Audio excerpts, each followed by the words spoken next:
그리고 오늘 기말시험 시간을 정해야 되는데 학생들이 다 들어오면은 기말시험 시간 관련해서 좀 얘기를 하고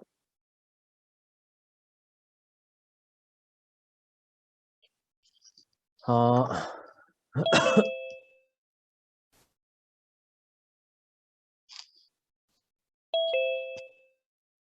그래서 오늘 얘기할 거는 이제 페로일렉트릭 메모리 디바이스인데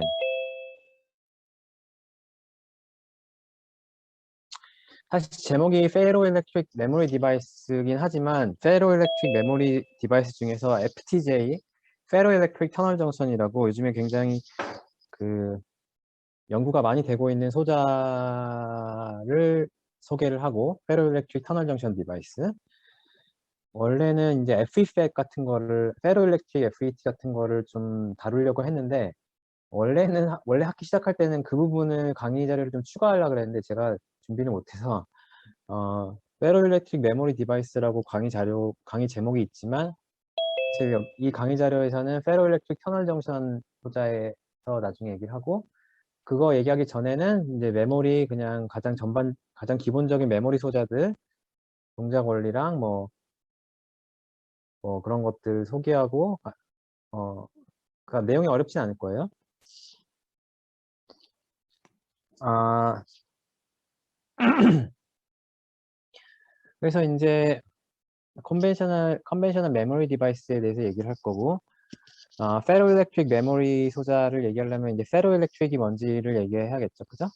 그러니까 페로일렉트릭의 폴라라이제이션 얘기를 잠깐 하고, 그다음에 페로일렉트릭 터널 정션 소자에 대해서 소자의 동작 원리를 얘기하고 끝을 낼게요. 그리고 오늘 수업은 2시간 안으로 좀 끝낼 수 있도록 하겠습니다. 아,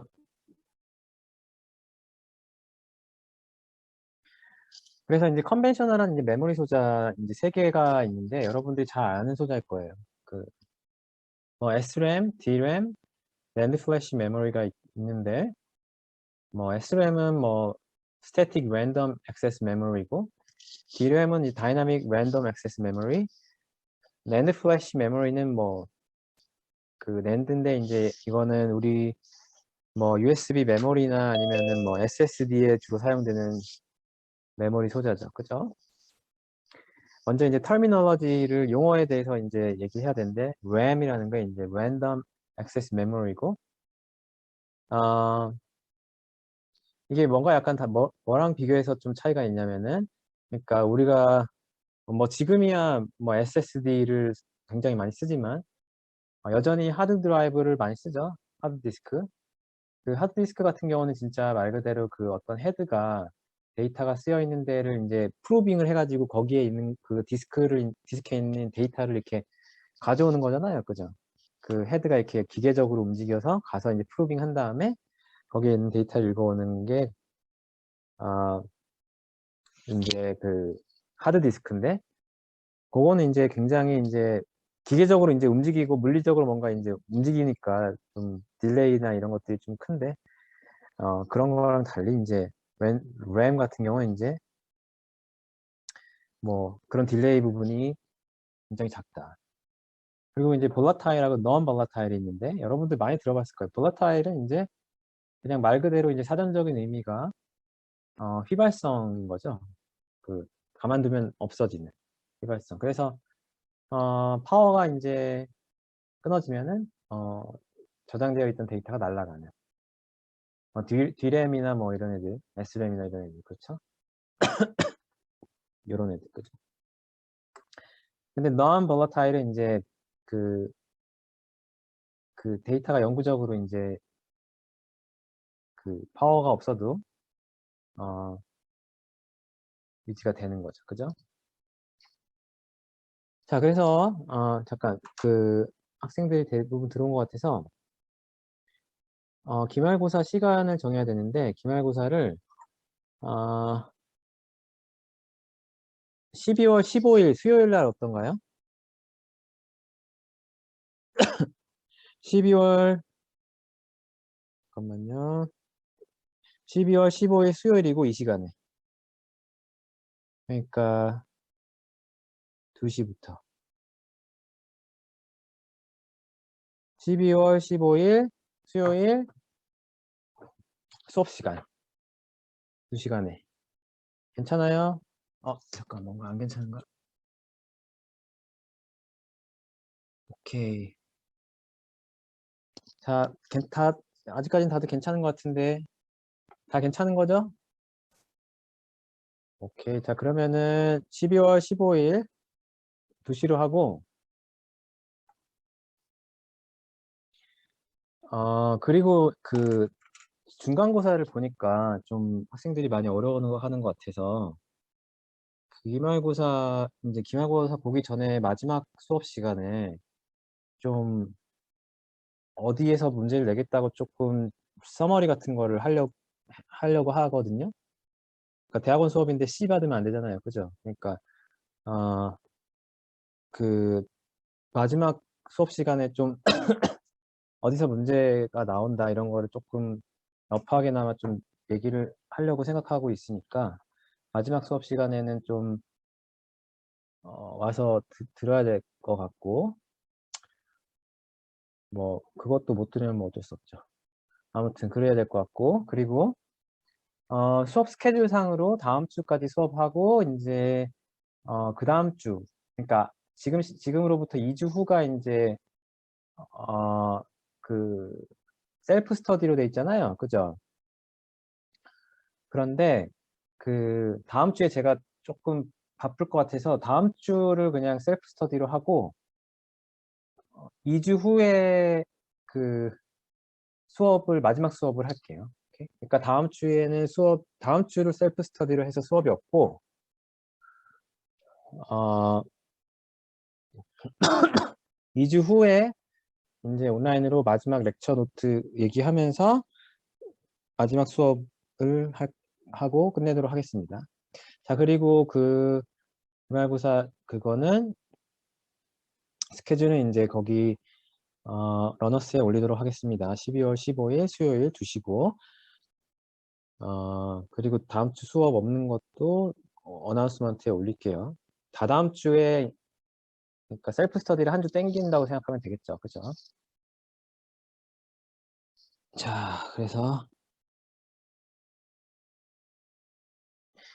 자, 그래서 이제 우리가 SRAM, DRAM,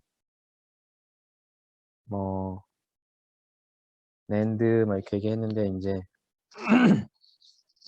이 세 개를 이제 그냥 벤치마킹 한 거가 이렇게 나와 있는데 아주 기본적인 정보가 이제 여기 나와 있는데 어, SRAM하고 DRAM은 파워가 없으면은 데이터가 이제 다 없어지죠. 이제 볼라타일이고 플래시 메모리, NAND 같은 경우가 이제 우리가 SSD로 쓰거나 아니면 USB 메모리로 쓰는 거.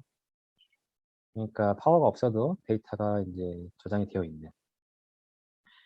그리고 이제 cell size and cost per bit인데 이제 SRAM이 한 비트를 저장할 때 쓰이는 셀 사이즈나 코스트가 제일 높아요. 플래시 메모리가 제일 작고. 그러니까 나중에 얘기하겠지만 이제 SRAM 같은 경우는 일반적인 로직 트랜지스터가 모여가지고 그리고 질문을 한 명 했는데 다음 주 셀프 스터디라서 이제 출석은 따로 없는 건가요? 했는데 출석 따로 없고요. 다음 주는 그냥 제가 그냥 시스템 상에서 모두 출석으로 그걸 해놓을게요. 그러니까 다음 출석은 신경 쓰지 않으면 될 것 같고. 오케이. 자, 그래서 그다음에 이제 rewrite cycle. 이제 요거 같은 경우는 이제 플래시 메모리 같은 경우는 다시 쓰는 거 이제 몇 번의 숫자나 뭐 이런 몇 번 쓰고 지울 수 있는지 이거에 대한 제약이 좀 있는 편이고 이게 그 메커니즘 상으로 열화가 있을 수밖에 없는 메커니즘이라서 그리고 이제 그 write speed 그러니까 데이터를 이제 읽고 쓰는 이제 속도인데 SRAM이나 이제 DRAM은 빠르고 플래시 메모리는 느리고 그 다음 컬럼이 이제 compatible with basic CMOS manufacturing 그래서 일반적인 CMOS 로직 공정하고의 compatibility를 얘기하는 건데 SRAM 같은 경우는 기본적으로 그 기본적인 그 로직 트랜지스터로 만들기 때문에 totally compatible해요. 근데 이제 DRAM 같은 경우는 나중에 구조가 나오겠지만,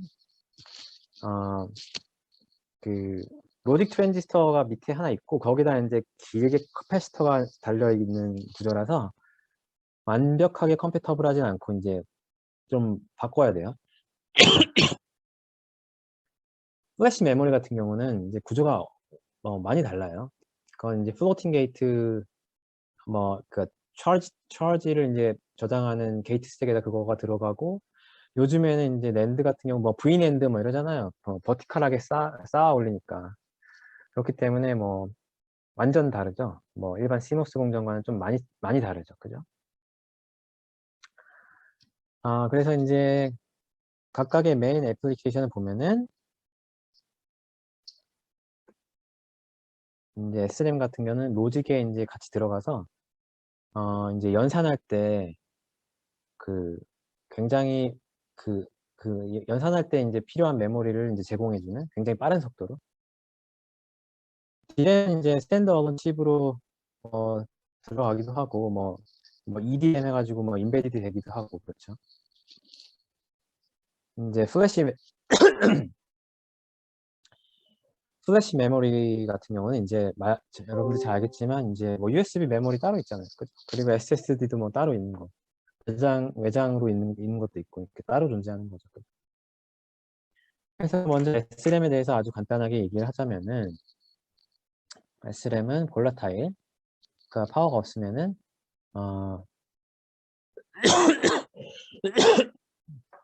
파워가 없으면은 데이터가 모두 날아가고, 기본적으로 가장 기본적인 SRAM 구조를 보면은 이제 여러분들이 회로도에 좀 익숙할지 모르겠는데 신소재 학생이라서 여기 이제 트랜지스터잖아요. 그죠? 이게 하나가 트랜지스터인데 이게 게이트고 소스 드레인인데, 그래서 보면 1개, 2개, 3개, 4개, 5개, 6개. 요게 그래서 6개의 로직 트랜지스터로 구성이 돼요. 이게 그러니까 한 비트를 저장하기 위해서 이 6개의 로직 트랜지스터가 필요한 거예요. 그죠? 그러니까 어떻게 보면 굉장히 좀 벌키하죠? 트랜지스터가 6개나 들어가야지 한 비트를 만드는데. 그죠?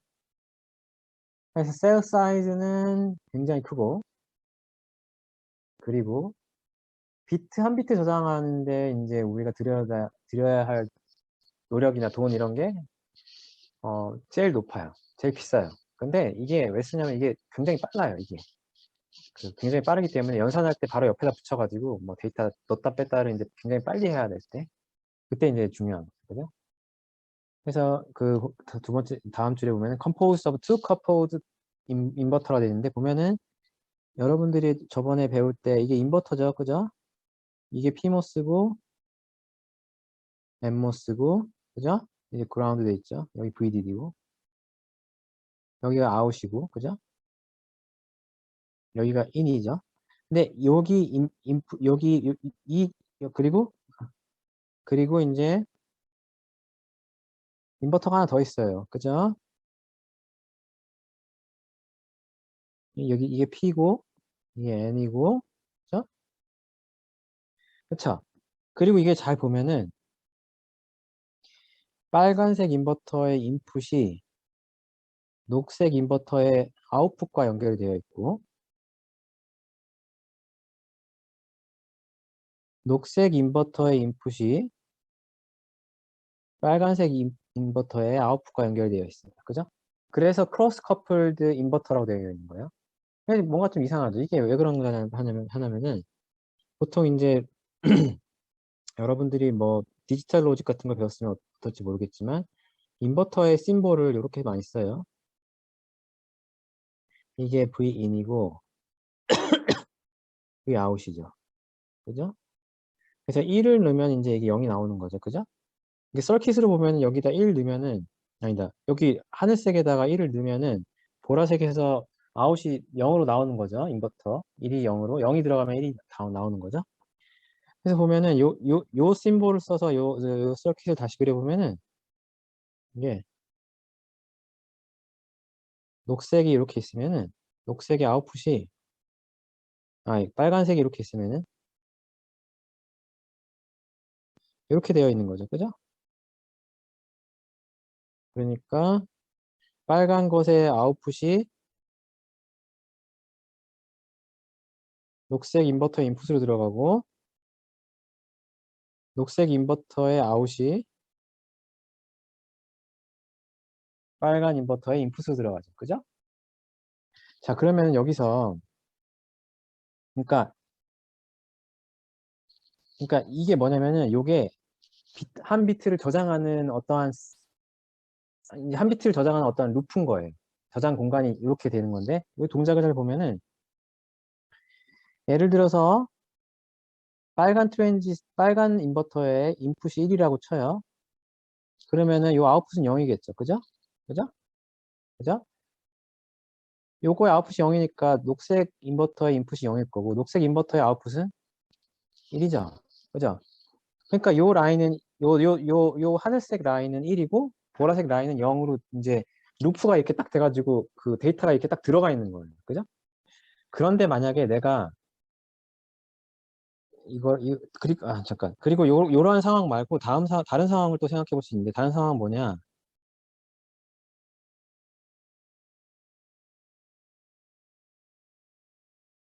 이렇게 있고,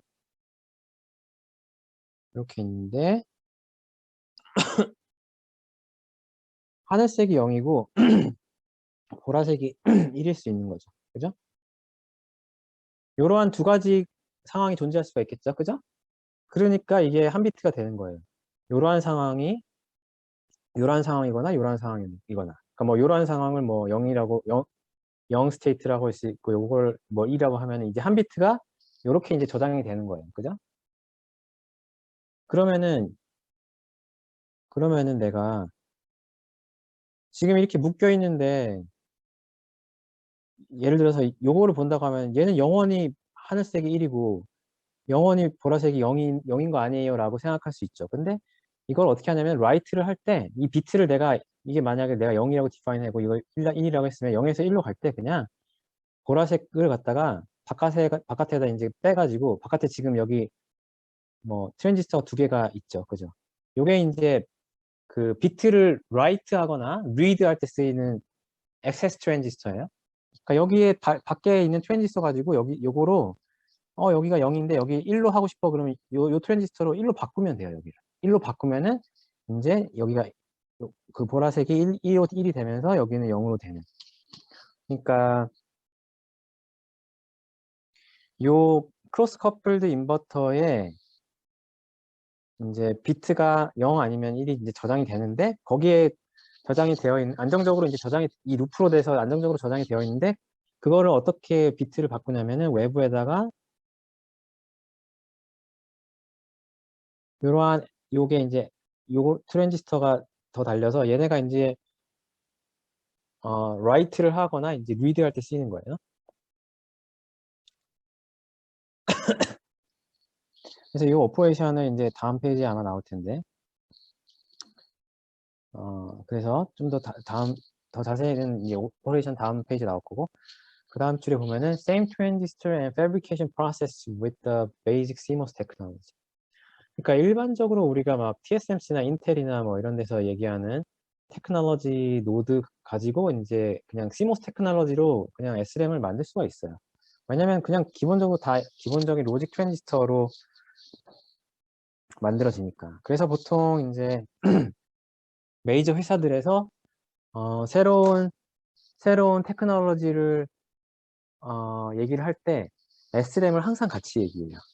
그러니까 예를 들어 TSMC가 우리 이번에 5 나노미터 테크놀로지가 이렇게 해가지고 소자가 이렇게 되는데 이거 가지고 SRAM을 찍어보면 SRAM 사이즈가 이 정도 돼 이렇게 얘기를 해요. 왜냐면은 걔네들이 일반적인 로직 트랜지스터 테크놀로지로 SRAM을 만들기 때문에 공정이 완벽하게 똑같기 때문에 기본적으로 SRAM 셀 사이즈가 뭐 이번 테크놀로지는 어느 정도고 저번 테크놀로지에 비해서 몇 퍼센트 줄었다. 이거를 항상 얘기를 해요. 자, 그리고 fast operation among all memories. 모든 메모리 중에서 가장 속도가 빠르다. 그래서 이제 캐시 메모리로 많이 쓰는데, 이제 캐시 메모리는 이제 실제로 CPU가 연산할 때 리얼타임으로 굉장히 빠른 뭔가 저장 공간이 저장하는 그런 게 필요할 때, 그때 이제 캐시 메모리로 사용을 하죠. 그래서 이제 동작 원리를 보면은 아까 앞에서 얘기했던 것처럼 크로스 커플드 인버터가 있고 그 사이에 이제 데이터가 안정적으로 저장이 되어 있는데 그러니까 positive feedback loop 아까 요거 있죠?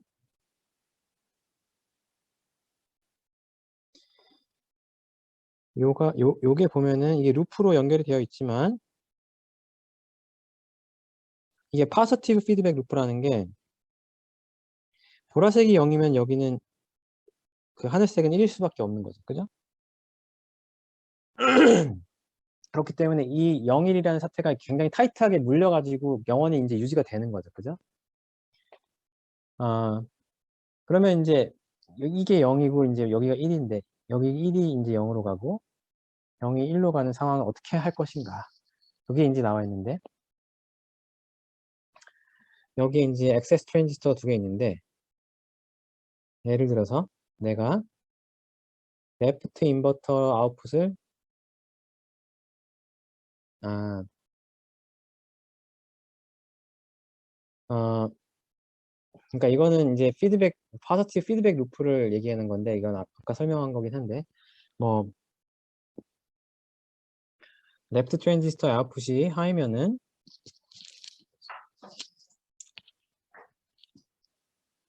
아웃풋이 하이면은 라이트 인버터의 인풋이 하이고 죠?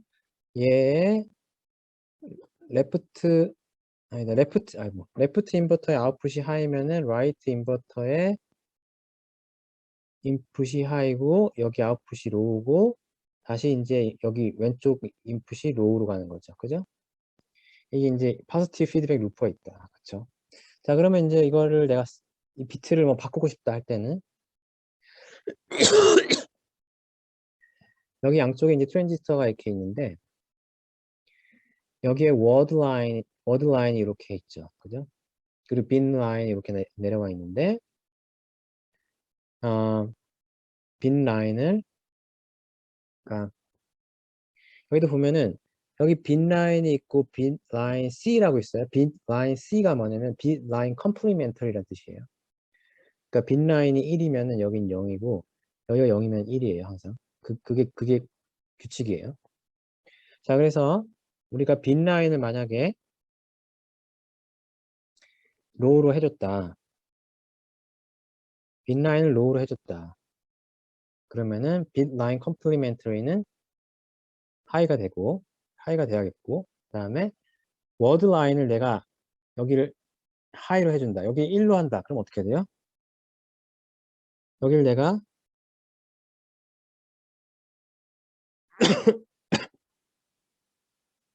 여기를 내가 1로 한다. 그러면 어떻게 돼요? 이 트랜지스터 둘 다 켜지는 거죠. 그죠? 인풋에다가 둘 다 엠모스인데 1이 들어가니까. 그죠? 둘 다 턴온 되니까 여기 하이가 여기랑 요 양단이 연결된다 생각하면 되니까 여기가 이제 하이로 가는 거죠. 그죠? 여기 하이로 가고 여기가 로우로 가는 거죠. 그죠? 그죠?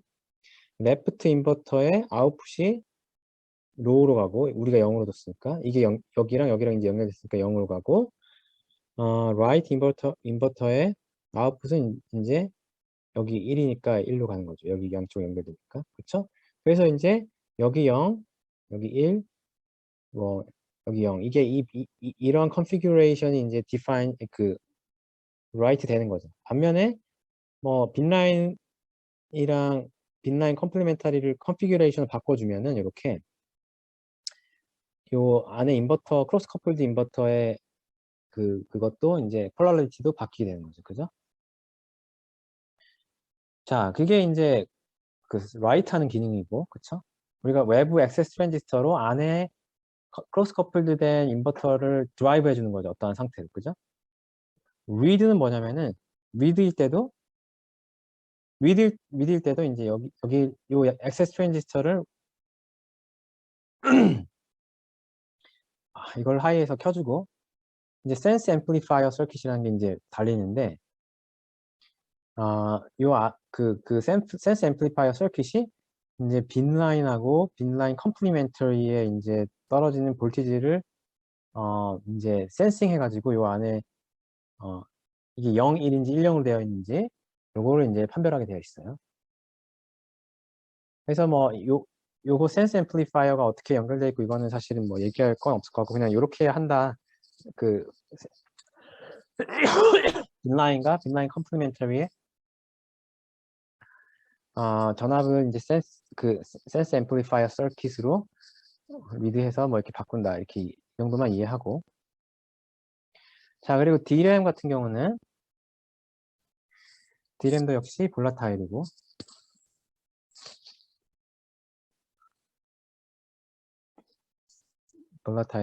아이고.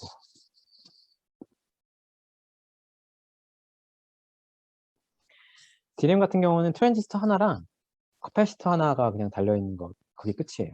그러니까 회로도를 그리자면은 뭐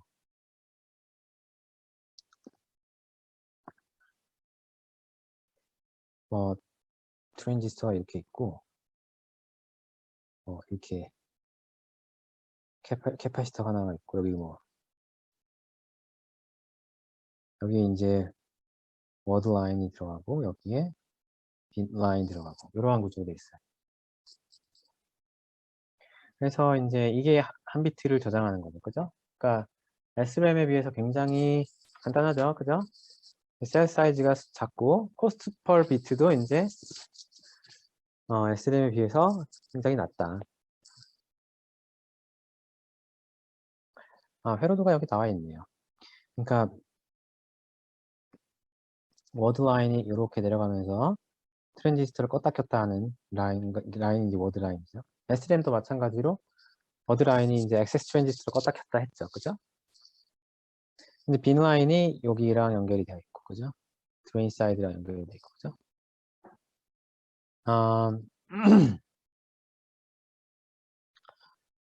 그래서 이제 캐패시터가 이제 여기 소스단에 그라운드 사이에 연결돼 있고, 이 캐패시터를 충전해 주냐 안 해주냐에 따라서 이제 영일이 조정이 되는 거죠. 그래서 이러한 구조이기 때문에 사실 실제로 이제 어떻게 만들어지는지를 보면은 여기에 이제 트랜지스터가 실제로 있어요. 여기가 게이트고 소스고 드레인이고, 그죠? 잠시만요. 여기가 게이트, 그 다음에 소스, 드레인 되고, 드레인이 이제 빈 라인이랑 연결이 되어 있고, 그죠? 빈 라인. 그리고 드레인이랑 연결이 되어 있고, 소스 단에 보면은 이렇게 위로 빼가지고 캐패시터예요, 이게. 캐패시터가 여기 굉장히 크게 연결되어 있죠, 그죠? 여기서 보면은 오른쪽 이게 실제 소자인데 소자를 잘라가지고 이제 사진 찍어 놓은 건데 보면은 요 밑에 이렇게 조그맣게 있는 게 이제 하나의 TR 트랜지스터가 되고 요 위에 이제 얘네들이 이제 캐패시터가 되겠죠, 그죠? 그죠? 그래서 이건 이제 로직 트랜지스터가 들어가긴 하지만 뭐 CMOS 공정이랑 완전 막 호환되고 이런 건 아니죠, 그죠? 자, 그리고 여기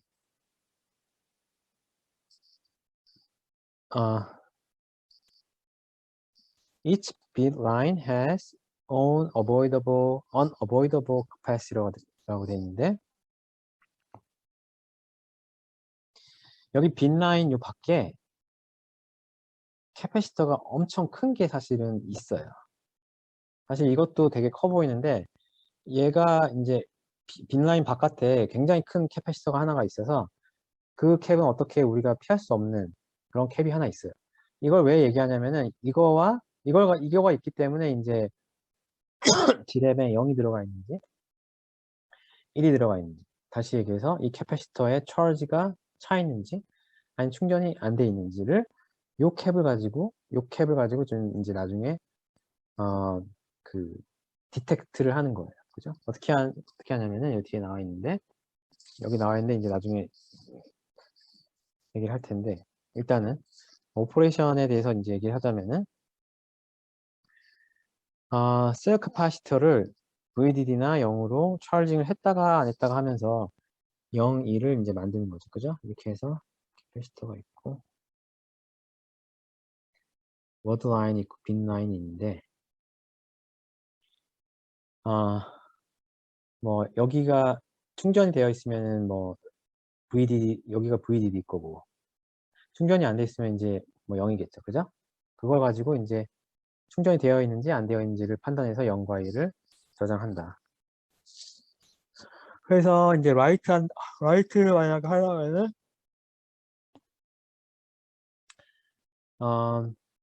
빈 라인을 만약에 내가 로우로 뒀다.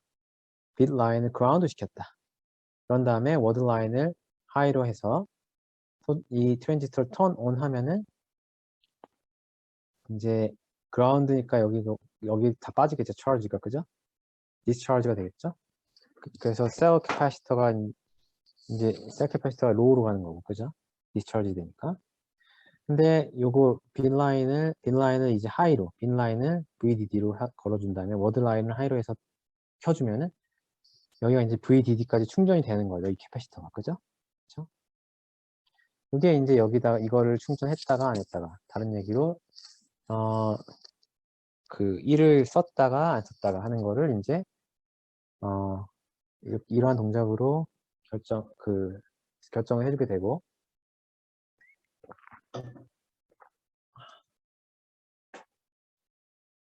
아, 이제 그 다음에 read인데 이게 어떻게 여기에 1이 들어있는지 0이 들어있는지를 어떻게 판별을 하느냐인데 그러니까 여기에 charge가 있는지 없는지를 이제 판단하는 거죠. 그죠?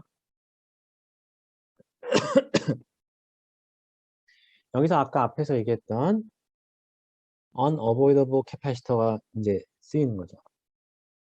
보면은 이제 unavoidable capacitor가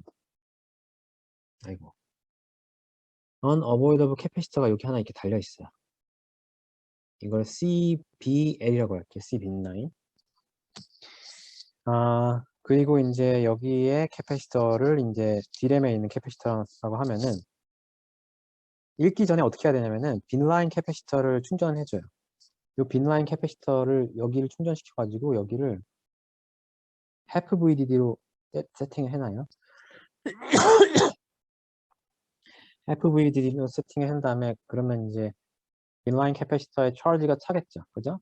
그럼 이 차지 Q는 뭐예요? Q는 CBL 곱하기 half VDD죠. 그죠?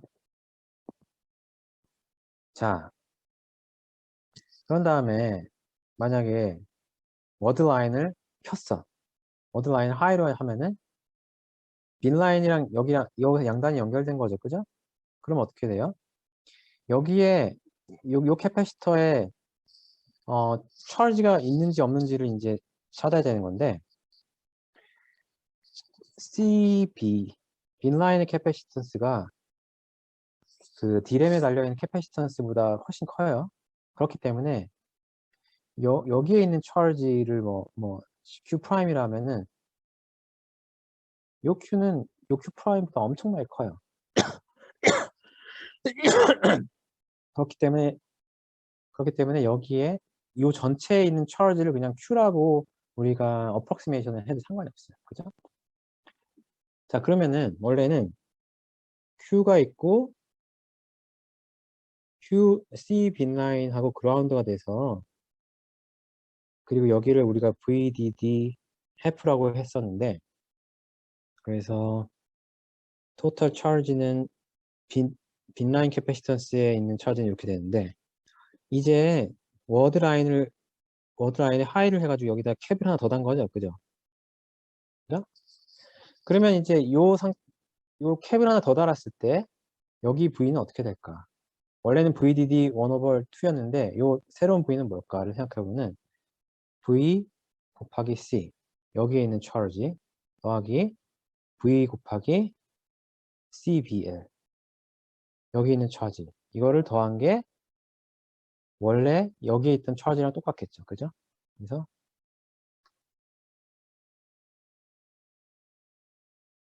이러한 수식이 나오게 되죠. 그죠? 그러면은 우리가 묶어놨을 때 V가 궁금한 거니까 V를 정리하면은 V는 CBL VDD 2에다가 1 over C 플러스 CBL이 되겠죠. 그죠? 그게 이거죠. 그죠? 그러니까 빈라인의 캐패시터에다가 그거를 해프 VDD로 충전해 놓은 다음에 그 해프 VDD가 이제 V로 바뀌었을 때 그거를 가지고 그거가 이제 V인데 V의 레벨을 가지고 이제 여기 차지가 얼마였는지 뭐 여기가 충전이 되어 있었는지 안 되어 있는지 이거를 판단하는 거죠.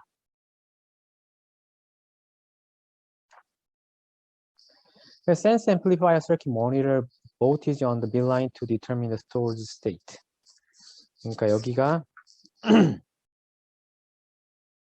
차 있었는지 안 차 있었는지까지 거를 이걸로 판단하는 거죠. 빈라인이 어떻게 되는지 빈라인이 이제 이걸로 올라가냐 떨어지냐 그죠? 자 그리고 여기 리프레시라는 동작이 있는데 D램은 리프레시를 꼭 해줘야 돼요. 왜냐면은 여기 이제 리드하는 동작을 여러분들이 생각해봤을지 모르겠지만 리드하는 동작이 굉장히 디스트럭티브하죠. 그러니까 그 D램 캐패시턴스에 있는 D램 캐패시터에 있는 차지에다 뭔가 영향을 주는 방향으로 리드를 하는 거잖아요. 영향을 주면서 리드하는 거잖아요. 그죠? 그렇기 때문에 한번 읽고 나서 거기에 얼마가 차 있다가 판단이 되면은 거기를 원래 데이터로 리프레시를 해줘야 돼요. 셀 캐패시터는 데이터를 가지고 있는데 그리고 여기 나와 있는 게 그 D램의 캐패시터가 이렇게 달려 있는데 여기가 Q가 이렇게 들어갔다고 하면 Q가 이제 그라운드에서 굉장히 천천히 빠져나가긴 하지만 이제 빠져나갈 수밖에 없어요. 그죠? 그 얘기 뭐냐면은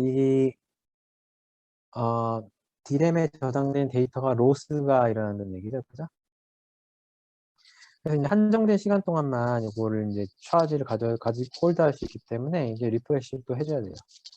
To prevent data loss, 이제 리프레시를 여러 번 이제 해줘야 되는 거죠. 그죠? 그래서 이제 리프레시 한다는 건 결국에는, 그, 소모한다는 얘기죠. 그죠? 그래서 리프레시를 자주 안 해주려면 어떻게 해야 되겠어요? 그, D램에 달려있는 캐패시턴스 안에 들어간 charge Q를 크게 해주면 되겠죠. The large cell capacitor. 캐패시터스를 크게 해주면 여기 저장되는 Q가 커지니까 리프레시의 프리퀀시를 이제 좀 줄여줄 수 있겠죠. 그죠? 자, 그리고 그 다음에 이제 NAND 플래시 메모리인데,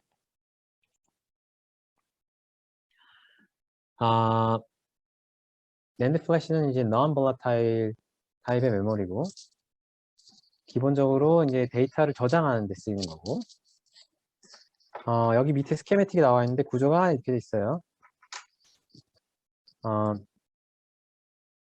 일반적인 트랜지스터처럼 생겼는데 게이트 스택에 그가 차지를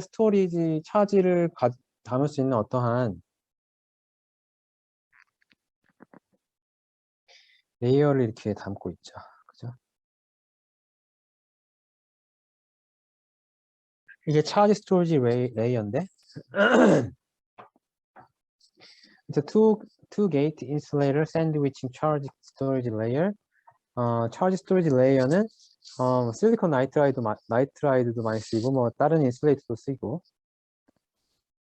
근데 얘네들은 이제 density of trap density가 굉장히 높아야 돼요. 요 charge storage layer. 보통 이제 트랩 덴시티가 높으면 굉장히 안 좋다고 하는데 이거는 왜 높은 트랩 덴시티가 있어야 되냐면은 여기는 동작 원리상 여기 채널에 전류가 흐를 때 이게 퀀텀 메카니컬 터널링으로 인해서 여기에 차지 스토리지 레이어에 차지가 들어가고 안 나가고를 가지고 저장 어떤 스테이트를 이제 표현하는 그런 거가 되겠죠. 그죠? 아,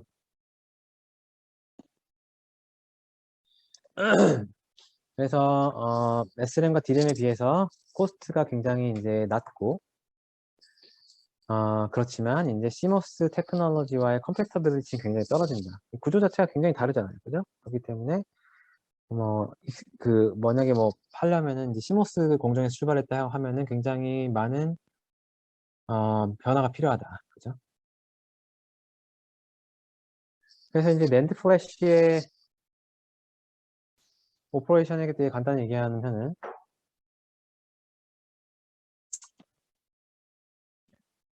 앞에 얘기했던 것처럼 여기 차지 스토리지 레이어가 있고 여기에 일렉트론을 터널링으로 저장을 시켰다가 아니면은 저장된 걸 밀어내서 빼내든가 해가지고 터널링으로 빼내겠죠.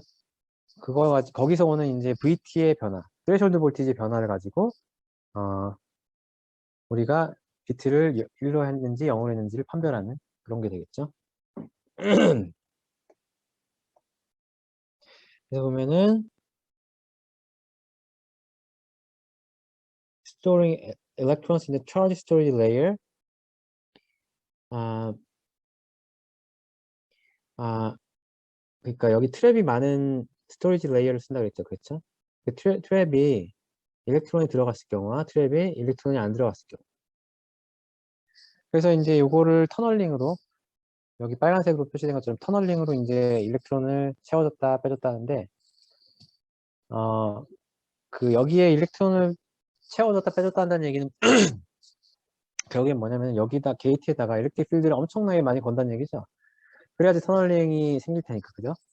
그래서 라이트는 게이트에다가 굉장히 높은 볼티지 걸어주면은 일렉트론이 터널링으로 인벌전 레이어에 있는 이제 일렉트론이 터널링으로 차지 스토리지 레이어로 이제 들어가게 되겠죠. 그죠? 반대로 errase는 차지 스토리지 레이어에 있는 일렉트론을 밀어내면 되겠죠. 그죠? erasing blocks of kilobytes rather than byte by byte. 그러니까 지울 때 바이트 바이 바이트로 지는 게 아니라 그냥 한꺼번에 청크로 그냥 엄청 크게 해서 지운다. 아, 그리고 쓰고 쓰고 있는 사이클에서의 어떠한 한계치가 존재하고 이게 왜 한계가 존재하냐면은 아까 얘기했던 것처럼 기본적으로 이제 퀀텀 메카니컬한 터널링을 가지고 소자를 동작하기 때문에 터널링이라는 게 일렉트론이 이렇게 다이얼렉틱을 뚫고 지나가면은 다이얼렉틱에 데미지를 주는 경우도 있어요.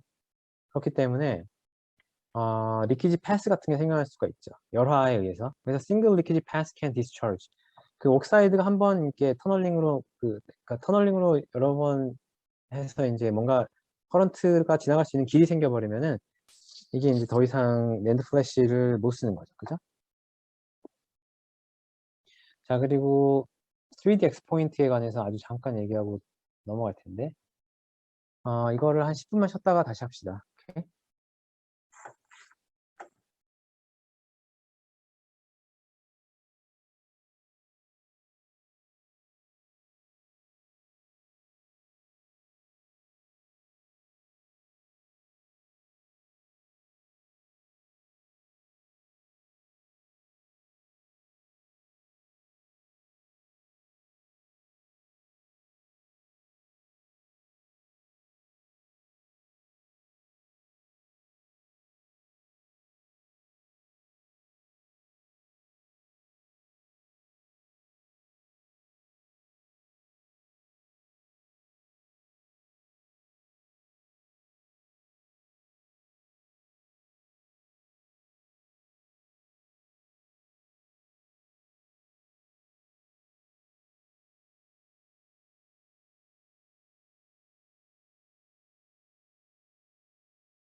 자, 수업 시작하겠습니다. 2시간 안에 끝낼게요. 그러니까 1시간 안에 끝낼 수 있겠죠? 수업이 오늘, 저 같은 경우는 수업이 오늘 완전히 몰려 있어가지고, 오전에 2시간 하고, 오후에 이건데, 좀 힘드네요. 아무튼. 그래서 지금까지 얘기했던 게, 그냥 컨벤셔널한 메모리 소자에 대해서 걔네들의 동작, 아, 동작 원리나 뭐 이런 거를 아주 간략하게 얘기를 했고, 지금 이제 소개할 거는 이제 새로운 타입의 메모리인데, 어, 보통 이제 메모리의 하이어라키를 이제 얘기할 때 뭐 이런 식으로 얘기를 많이 하는데, 맨 밑에가 이제 오프라인 스토리지인데, 이게 가장, 비트당 가격수는 싸고, 이제 벌키하게 이제 뭔가 저장해야 될 필요가 있을 때, 아카이브 같은 거를 만들 때, 예를 들면은 뭐 슈퍼컴퓨터가 있다.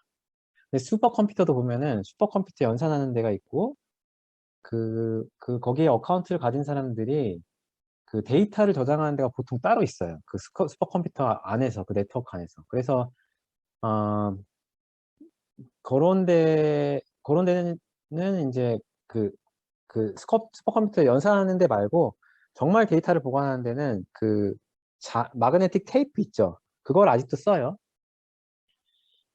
그런 식으로 해서 그게 가장 극단적인 이제 오프라인 스토리지가 될 거고, 오프라인 스토리지는 뭐 랜드도 있을 수 있고, 그 위에 거가 이제 온라인 스토리지가 있고, 오프칩 메모리, 온칩 메모리, 온칩 메모리가 SRAM에 해당하는 거겠죠. 그죠? 그래서 이제 위로 올라갈수록 비트당 가격은 올라가고, 어, 위로 올라갈수록 이제 스피드는 올라가고, 그죠? 그래서 보면은 이제 여기 메모리 하이어라키가 이제 시간에 따라서 어떻게 이제 바뀌어 왔는지 여기 보면은 1980년대를 보면은 테이프가 있고, 진짜 이건 여러분들이 이 테이프 본 적이 있어요? 없을 거예요, 아마. 저 굉장히 어렸을 때, 초등학교, 그 당시는 국민학교였는데, 막 1, 2학년 때 본 것 같아요, 이런 거. 테이프, 진짜, 테이프를 이제 넣어서 그거랑 컴퓨터 불려서 이렇게 뭐 하고 뭐 이랬던 게 있었어요. 그리고 이제 디스크, 우리가 알고 있는 하드 드라이브 있었고, 램 있었고, D램, SRAM, 이런 거 있었고, CPU가 있었고. 그리고 이제 2000년도 넘어서 이제 SSD가 등장하기 시작했죠. 그죠? 제가 대학교 다닐 때만 해도 이런 거 없었죠. 제가 대학교 다닐 때가 이제 2000년대 초반, 제가 99학번인데, 그때만 해도 이거 없었어요. 그때만 해도 학교에 SK 하이닉스 와가지고 500메가짜리 메모리 스틱 주면 되게 좋아하고 막 이랬었어요, 그때. 아직도 기억이 나요. 그게 500메가짜리 메모리 스틱, 256메가 메모리 스틱 막 나눠주고 막 그랬던 것 같아요. 학교에 SK 하이닉스 와가지고.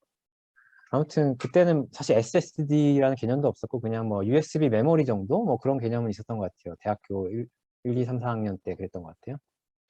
그리고 이제 그 2015년도 사실은 우리는 거의 요 시대에 살고 있죠. 그죠? 하드 드라이브도 쓰고 SSD도 쓰고 요 테이프는 사실 퍼스널하게 쓰진 않지만 아까 앞에서 얘기했던 것처럼 슈퍼컴퓨터 유저들이 이 데이터는 내가 정말 그냥 기록용으로 남겨놓고 싶다. 혹시 나중에 몰라서 찾아봐야 될 경우에만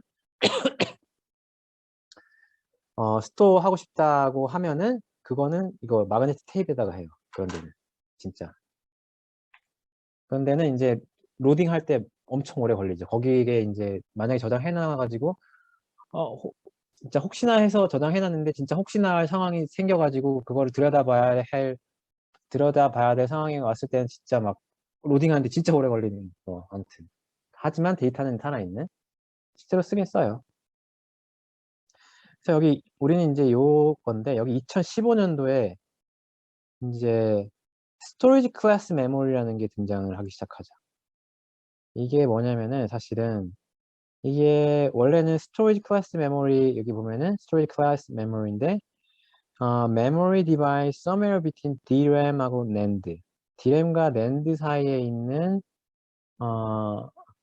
DRAM과 NAND 사이에를 DRAM과 NAND 사이에 마켓을 이제 만들어 보려고 그 인텔과 마이크론이 만든 디바이스인데 그게 이제 여러분들 3DX 포인트 있죠? 3DX 포인트가 사실은 이제 DRAM과 NAND 사이에 어떠한 마켓을 만들어 보려고 야심차게 2015년도에 어나운스한 소자죠. 그래서 3DX 포인트 같은 경우는 특성이 요 둘 사이에 있어요. 그래서 NAND보다 엄청 빨라. NAND보다 faster. 그리고 endurance도 좋고. 그리고 DRAM보다는 싸고 더 밀도가 높은. 그래서 이제 이런 스토리지 클래스 메모리로 처음 도입된 게 이제 3DX 포인트라고 있는데 이제 이게 보면은 뭐 NAND보다 1000배 빠르다. 그리고 뭐 NAND보다 endurance가 1000배 좋다. 그리고 DRAM보다는 뭐 밀도가 10배가 좋다. 뭐 그러면서 뭐 굉장히 뭐 설명을 많이 굉장히 선전 많이 했죠. 크로스 포인트 스트럭처 해가지고 뭐 3DX 포인트다. 그리고 이제 그러니까 NAND의 non volatile한 특성을 킵하면서 NAND보다 1000배 빠르고 endurance도 1000배나 좋은. DRAM보다는 그래도 느리지만 density가 높고 non volatile이. 그러니까 딱 들어보면은 뭔가 굉장히 되게 좋아 보이죠, 그죠? 3DX 포인트 엄청난 물건이다. 막 제가 이때 이 회사를 다닐 때였어요. 2015년도에 인텔에 있을 텐데 이거를 어나운스 했을 때 막 그냥 저 같은 이제 박사 받고 막 이제 들어간 평사원들은 게임 체인저가 나왔나 뭐 이런 소리도 이런 소리도 들리고 했었어요. 이거는 정말 뭐 그 당시 2015년 인텔이 뭐 지금의 인텔만큼 안 좋아지진 않았었지만 그래도 분위기가 안 좋아 분위기가 뭐 좋을 건 없는 상황이었거든요. 그 당시에도. 근데 이게 뭐 3DX 포인트가 나오면서 이게 뭐 엄청 잘 팔리겠구나 막 그랬었죠. 그래서 보면은 요 그래프가 뭐냐면 여기 X축이 이제 price per gigabyte 이제 가격이 되겠고 이제 이제 Y축이 이제 bandwidth가 되는데 그 하드 드라이브랑 DRAM 그러니까 bandwidth는 이제 속도라고 보면 될 거예요. 그래서 하드 드라이브와 DRAM이 있는데 그 사이의 간극을 메우는 게 SSD, 그 NAND였는데 요 사이에 위치하는 게 이 3DX 포인트예요. 3DX 포인트인데 non-volatile이고, 그러니까 NAND의 특성을 가지고 있고, 그렇지만 NAND보다 훨씬 빠르고, endurance도 좋고, 하지만 DRAM보다는 느린. 그리고 이제 NAND보다는 좀 비싸지만 DRAM보다는 싼. 그러니까 뭔가 이 중간에 위치한 중간에 이 타겟을 잡고 요 낸드와 디램 중간에 마켓을 만들어 보려고 이제 야심차게 만든 건데 그 인텔하고 마이크론하고 합작해서 만든 거죠. 그래서 인텔이 뭐였지? 옵테인이라는 이름으로 나온 게 인텔이었나? 걔네가 인텔의 이름이 3DX 포인트였고 마이크론의 이름이 옵테인이었나? 뭐 아무튼 기억이 안 나는데 아무튼 그렇게 지금도 팔죠. 근데 그게 약간 이제 망작의 느낌으로 이제 가고 있는데 그게 그게 왜 그러냐면은 이제 여기 3ds 포인트 요 구조를 보면은 그 이게 여러 가지 이렇게 라인들이 있는데 요 라인을 엮어주는 요게 여기가 이제 한 비트씩 저장하는 거예요. 저장소인데 여기를 이제 페이스 체인지 메모리라고 하더라고요. 이걸 페이스 체인지 매터리얼로 만들어서 이거를 요 여러 가지 뭐 라인들의 크로스되는 요 포인트마다 이제 비트를 하나씩 저장하는 꼴인데 이거를 위로 스태킹하는 게 굉장히 어렵다 그러더라고요. 이거를 지금 이렇게 2단으로 스태킹이 되어 있는데 이거를 위로 이렇게 쭉 올라 쌓는 게 이제 굉장히 어렵고 돈이 많이 들어서 그래서 이 테크놀로지가 빛을 많이 못 보고 처음에 예상보다 좀 많이 좀 크게 안 됐다고 하더라고요. 그래서 지금은 마이크론하고 인텔하고 또 이제 아예 메모리 쪽은 합작을 안 하죠. 아예 분리를 했죠. 그죠? 아예 분리를 해가지고 뭐, 3D 엑스포인트를 여전히 하고 있긴 한데 이게 아마 큰 포션은 아니고 그냥 조금 남아있는 것 같긴 해요. 원래는 야심차게 시작했었는데. 자, 그래서 스토리지 클래스 메모리로 이제 한 예로 이제 3D 엑스포인트를 얘기했는데 그거 말고 이제 정말 먼 미래에 정말 먼 미래의 타겟으로 회사나 이제 학교에서 굉장히 활발하게 연구하고 있는 게 뭐냐면은 non-volatile RAM이에요. 그러니까 우리가 앞에서 얘기했던 D램이나 SRAM은 볼라타일이었죠, 그죠? 근데 non-volatile RAM. 그러니까 D램하고 낸드의 장점을 모두 커버하는 이 둘 사이에 어정쩡한 뭔가가 아니라 요 둘의 장점을 모두 가지고 있는 그거가 될 수 있는 후보 물질 이제 ferroelectric RAM이에요. FRAM이라고 해서. 그래서 이제 그 뭐 이렇게 FRAM을 이제 D램과 낸드 플래시랑 이제 비교한 건데 인듀런스는 D램이 훨씬 좋죠. 스피드도 좋고.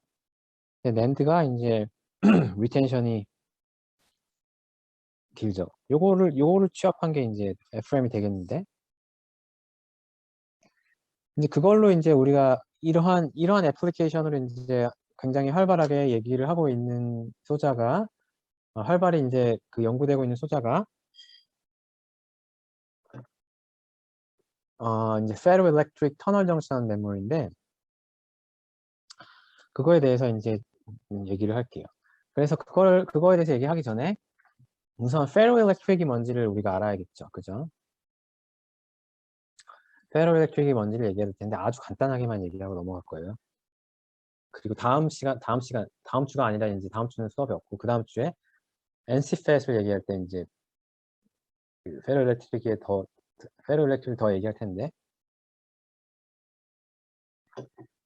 자 그러면은 먼저 ferroelectric을 얘기하기 전에 dielectric에 대해서 먼저 얘기를 해야 될 것 같아요. dielectric은 뭐냐면 우리가 잘 알고 있는 뭐 SiO2 이런 거 뭐 다 dielectric이죠. 그죠? dielectric에서의 그 P와 E의 커브, P 커브. dielectric에서의 polarization과 electric field의 커브. 이건 뭐냐면은 피지컬하게 무슨 얘기냐면은 이거 커패시터가 있다고 하면은 내가 외부에서 일렉트릭 필드를 이렇게 걸어줬을 때 요 안에 유전체들이 이제 마이너스 플러스 이렇게 정렬될 거 아니에요. 그래서 이쪽 왼쪽 플레이트에는 마이너스가 모일 거고 오른쪽 플레이트에는 플러스가 모이겠죠. 그쵸? 얘네들이 여기에 마이너스 차지를 모으고 여기다 플러스 차지를 이렇게 모으는 그런 거죠. 그쵸? 그래서 이게 이제 폴라라이제이션인데 이게 폴라라이제이션 요 안에 이제 그 유전체 분극 이거가 이제 폴라라이제이션인데 일렉트릭 필드와 폴라라이제이션 항상 비례해요. 다이엘렉트릭에서. 그러니까 일렉트릭 필드가 0이면은 이 안에 폴라라이제이션이 없죠. 그죠? 당연하죠. 다이엘렉트릭이니까요. 폴라라이제이션은 분극은 익스터널 일렉트릭 필드의 뭐 방향 아니면 뭐 크기 이거에 딱 온라인이 돼서, 그죠? 크기에 따라서 리니어한 특성이 있고, 일렉트릭 필드가 0이면은 폴라라이제이션도 0이고, 그죠? 그래서 이제 요거를 이 다이렉트릭 안에 저장되는 이제 에너지를 보면은 그, 어, 그, Q는 뭐 CV고 결국 에너지는 CV 스퀘어가 되는 거죠, 그죠? 아니면은 이거를 다시 쓰면은 Q의 in terms of Q로 쓰면은 C Q 스퀘어 오버 V인가요, 그죠? 그죠? 맞나? 그죠? CV 스퀘어 V가 Q equal CV니까 V는 Q over C고, 그죠? Q 스퀘어 아, Q 스퀘어 over C가 되나? 그죠? 그래서 이제 아무튼 Q와 에너지와의 관계는 이러한 파라볼라 관계를 가지게 되고, 그죠? 그래서 요게 이제 일반적인 이제 우리가 익숙한 다이엘렉트릭의 특성인데, 페로일렉트릭은 뭐냐? 페로일렉트릭의 P 커브는 이렇게 생겼어요. 이렇게 희한하게 생겼죠? 여기를 안 지나요. 그렇죠? 여기를 지나게끔 세팅이 될 수는 있는데, 한번 폴라라이제이션 되면은 여기를 지나가지 않아요.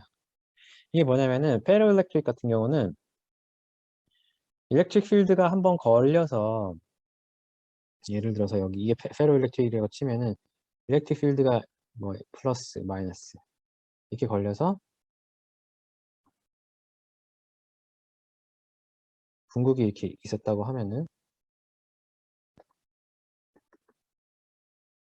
일렉트릭 필드가 사라져도 이 궁극이 일부 남아 있는 거예요. 그렇죠? 그렇죠?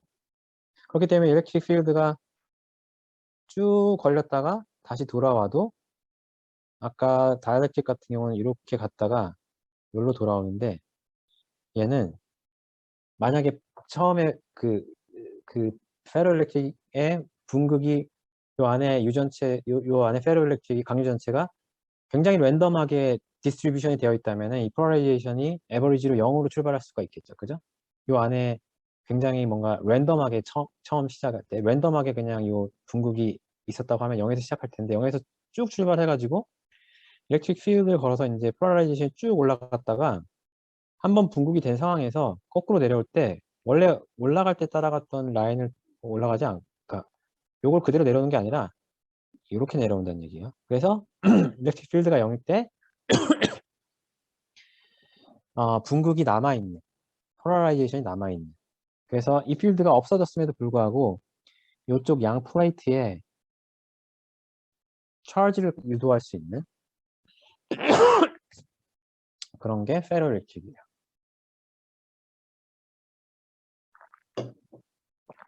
그러니까 여기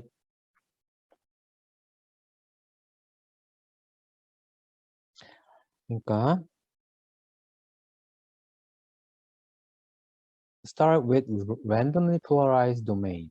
그러니까 아까 얘기했던 것처럼 그 강류 전체가 부분 굉장히 랜덤하게 폴라라이제이션이 됐다고 하면은 이제 폴라라이제이션 0으로 시작할 수가 있겠죠. 그래서 이렇게 필드를 걸면은 페로일렉트릭이 마치 다이엘렉트릭처럼 폴라라이제이션이 이제 일렉트릭 필드에 비례하면서 이렇게 쭉 올라가게 되겠죠. 그렇다가 만약에 모든 도메인이 스위칭이 다 되었다. 그 일렉트릭 필드에 얼라인이 돼서 스위칭이 됐으면은 이제 폴라라이제이션이 이제 맥스 값을 찍게 될 것이고, 지금 뭔가 이 그림이 잘못된 것 같은 게 요게 요 라인이 지금 그 수평하게 돼야 되는데 뭔가 지금 문제가 있는데 이게 아, 이게 remnant polarization 있고 여기 아마 이렇게 될 것 같은데 지금 yes 아무튼 이렇게 돼야 될 것 같고, 자 그래서 보면은 이제 모든 때 이제 P 맥스 값을 찍으면은 거꾸로 돌아올 때 0이 되었어도 일렉트릭 필드가 0일 때에도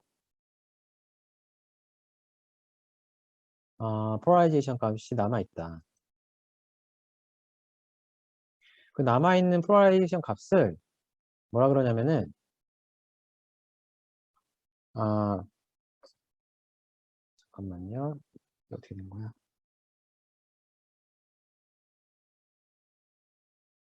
남아있는 폴라라이제이션 값을, 이제, 이렇게 필드가 0일 때 남아있는 폴라라이제이션 값을, 잠깐만요. 오케이, 됐다. PR, Remnant Polarization이라고 그래요. 그쵸? 근데 내가 만약에 이렇게 필드를 계속 거꾸로 줬다. 그러면은 쭉 내려가서 반대로 폴라라이제이션이 됐어요. 그쵸? 그러면 이제 이쪽으로 맥스 값을 다시 모든 도메인이 이쪽 폴라라이제이션 됐다. 그러면 다시 돌아갈 때 일로 가는 게 아니라 이제 일로 가는 거죠. 그쵸? 폴라라이제이션을 내가 뒤집은 거죠. 그죠? 그쵸? 그쵸? 그러니까 PR 값을 이제 여기서 출발했으면 이렇게 가서 일렉트릭 필드를 내가 여기까지 걸어주지 않는 이상 PR 값이 폴라라이제이션이 뒤집히지가 않죠. 폴라라이제이션이 반대 방향을 향하지가 않죠. 여기보다 일렉트릭 필드가 더 가야지 이제 요 밑으로 폴라라이제이션 밑으로 내려가니까 그죠? 그래서 이제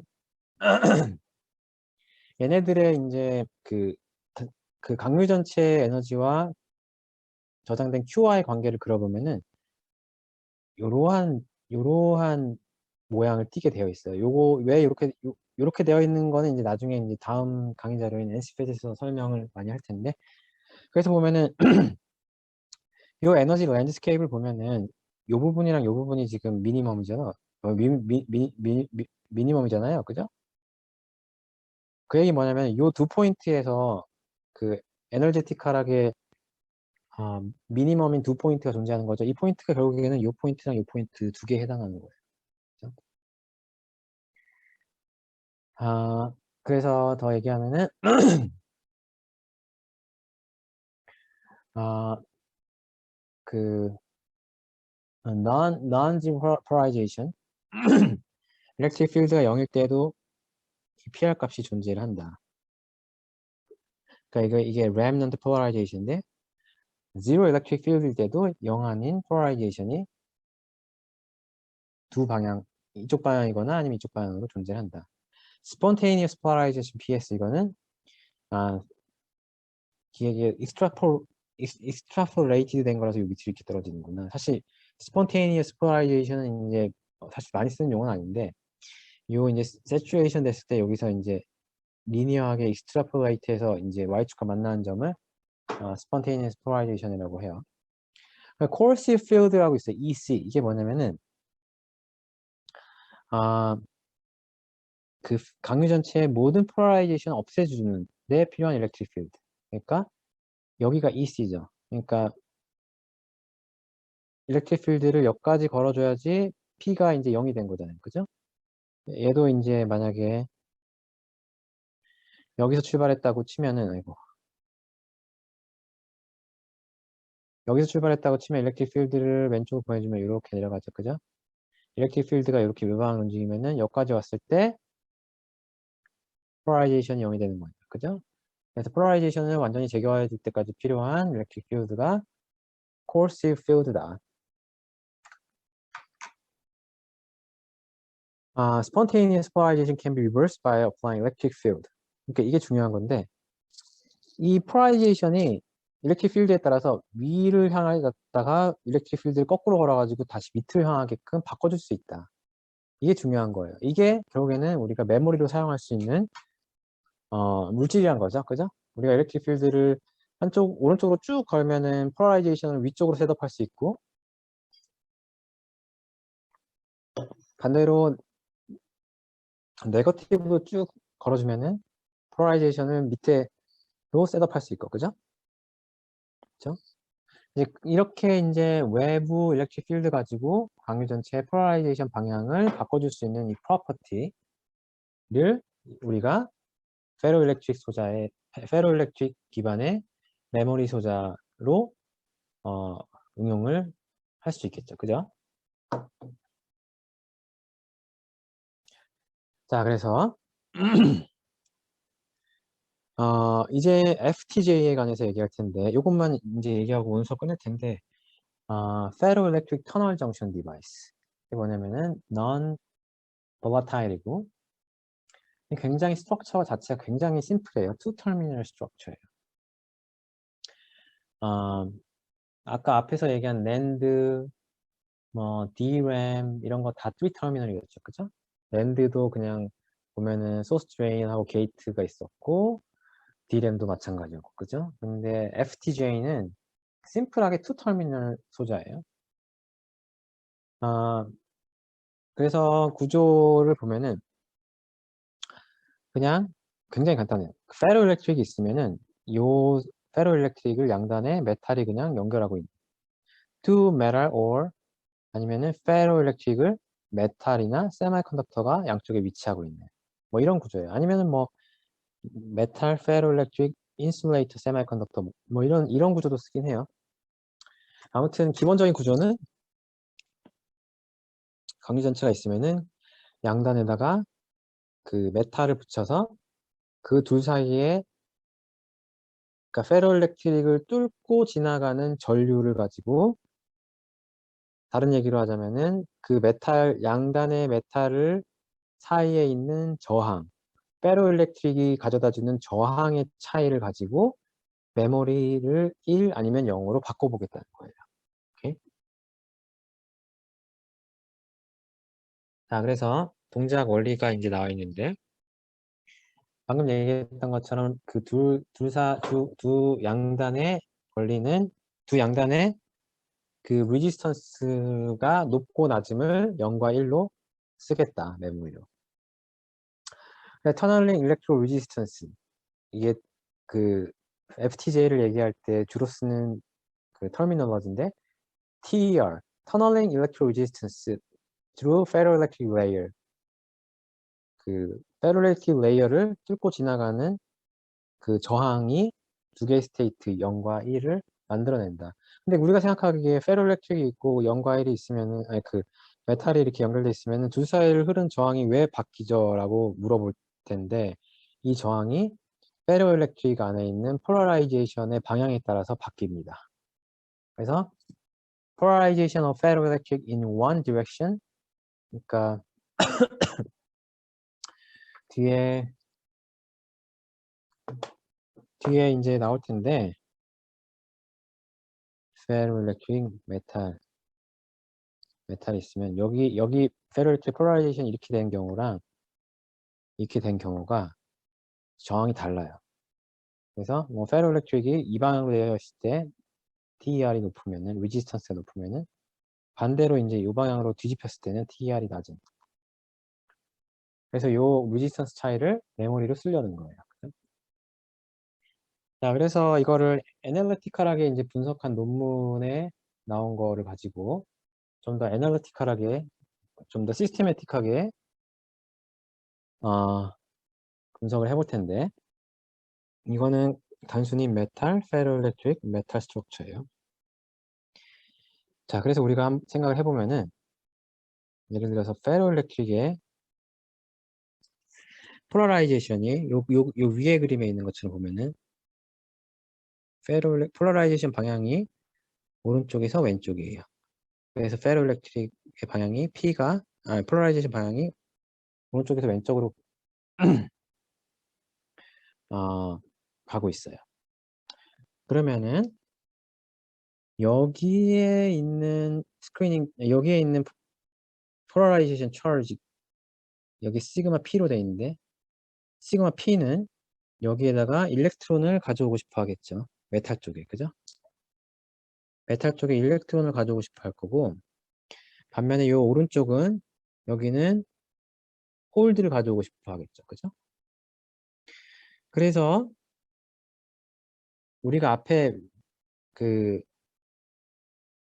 엄청 많이 얘기했는데 메탈에서는 밴드 밴딩이 없다 그랬죠. 그죠? 근데 그 FTJ를 설명하기 위해서는 밴드 밴딩이 있다고 설명을 해야 돼요.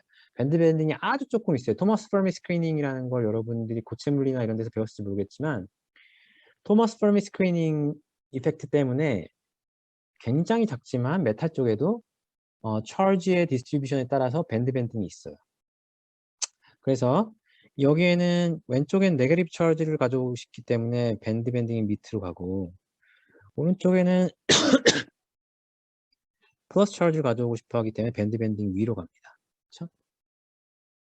이게 뭐냐면은 이게 페르미 에너지라고 치면은 페로일렉트릭의 컨덕션 밴드가 있고 페로일렉트릭의 밸런스 밴드가 있다면은 이 폴라라이제이션에 의해서 요 밴드 옵셋은 안 변하니까 요만큼 내려간 만큼 이렇게 내려가겠죠. 그죠? 그리고 오른쪽은 이렇게 올라갈 테니까 여기 올라간 만큼 얘도 요만큼 올라가겠죠. 그죠? 이렇게. 요러한 형태의 밴드가 나온다는 거죠. 페로일렉트릭. 그죠? 반대로 폴라라이제이션 뒤집히면 어떻게 되냐면은 폴라라이제이션이 방금은 이러한 상황이었는데 이게 뒤집히면 이제 이게 바뀌게 되는 거죠. 그죠? 이렇게 되고 뭐 이렇게 되고 이렇게 되는 거죠. 근데 만약에 메탈 1하고 메탈 2가 동일한 메탈이다 라고 하면은 요 하늘색 프로파일하고 보라색 프로파일이 완전히 이제 미러 시메트리가 되겠죠. 그렇죠? 그런데 그 메탈 1하고 메탈 2를 다른 메탈을 쓰잖아요. 다른 메탈을 쓴다는 얘기는 그 메탈 1하고 메탈 2의 스크리닝 랭스가 다르다는 거예요. 스크리닝 랭스. 그러니까 토머스 파미 스크리닝에서 스크리닝 랭스가 다르기 때문에 밴드 밴딩이 달라져요. 그렇기 때문에 이 보라색과 그러니까 그 시메트릭하지 않은 구조를 만들어주면 메탈 1과 메탈 2를 다르게 가져가 주면은 보라색 밴드 프로파일과 하늘색 밴드 프로파일이 확연히 다르게 돼요. 그렇기 때문에 터널링 리지스턴스가 달라지게 되는 거예요.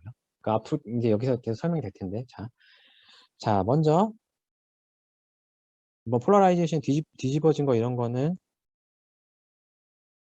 신경 쓰지 말고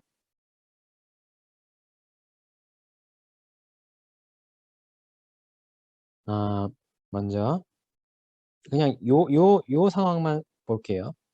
이때의 폴라라이제이션 차지 QP가 여기 있고 플러스 QP가 있고 마이너스 QP가 있고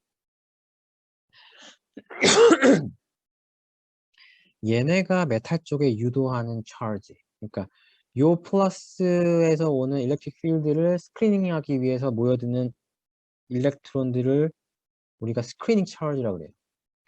요 스크리닝 차지가 마이너스 시그마 S라고 했으면 똑같은 어마운트의 스크리닝 차지가 오른쪽에 있어야 돼요. 이건 차지 뉴트럴리티 때문에 이렇게 될 수밖에 없어요. 그렇죠? 그래서 보면은 메탈 쪽에 시그마 S만큼의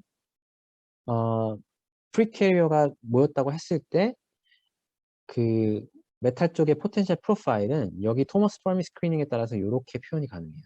이렇게. 보면은 여기 델타 1, 델타 2가 이제 그 스크리닝 랭스가 되겠고 델타 1은 메탈 1의 스크리닝 랭스, 델타 2는 메탈 2의 스크리닝 랭스. 스크리닝 랭스의 의미는 뭐냐면은 스크리닝 랭스가 굉장히 짧다. 그러니까 스크리닝 랭스의 피지컬한 의미는 여기에 일렉트론이 엄청나게 모여 있어요. 그렇다면은 이 엄청난 일렉트론, 많은 양의 일렉트론은 메탈 안에는 홀들도 엄청나게 많잖아요. 그죠?